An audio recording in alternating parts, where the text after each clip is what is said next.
દ્વારકામાં વીજળીના ધાંધિયાથી કંટાળ્યો જગતનો તાત। પીજીવીસીએલમાં રજૂઆત બાદ પણ કોઈ ઉકેલ ન આવ્યો। મારે અત્યારે હાવ મગફળીના છેલ્લા ટાઈમમાં બે પાણીની જરૂર છે કે એક પાણીની જરૂર છે, એ સમય હટવાય એમ કોઈ રીતે નથી। ખેડૂતની આ વેદના સામે આવે છે દ્વારકા જિલ્લાના ખંભાળિયા તાલુકાથી, જ્યાં 10 દિવસથી સોનારડી ફીડરમાં વીજ ધાંધિયાથી ખેડૂતો રોષે ભરાયા છે।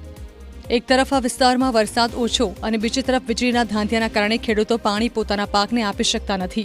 હાલ મગફળીના પાકને બે પાણીની જરૂર છે, ત્યારે ખરા સમયે પાણી ન મળતા ખેડૂતોને પાકમાં નુકસાન જવાની ભીતિ છે। અને અમારે વરસાદ હાવ ઓછો વરસાદ છે અમારા વિસ્તારમાં।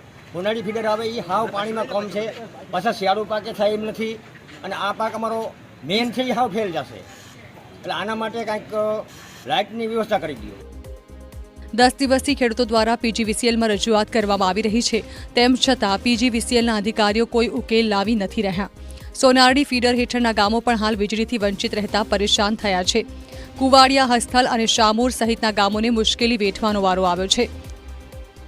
8 દિવસથી આવીને અમે અડીઓ કાઢીએ છીએ કે કોઈ એમને સાહેબ અહીંથી જ્યાં ઘરે જાય તો ઘરના અમારા છોકરાને બાયડીઓને એમ કે લાઇટ નથી, પાણી વગર શું કરવું, અને પંખા હાલતા નથી તો રહેવું કેમ, અને અહીંયા આવીએ તો અહીંથી સાહેબ એમ કે તમે ઘરે જાઓ, તો અમારે એવું કરવાનું શું છે? તો સમસ્યાનો ઉકેલ ન આવવાથી ખેડૂતોએ સામૂહિક આત્મવિલોપનની ચીમકી ઉચ્ચારી છે।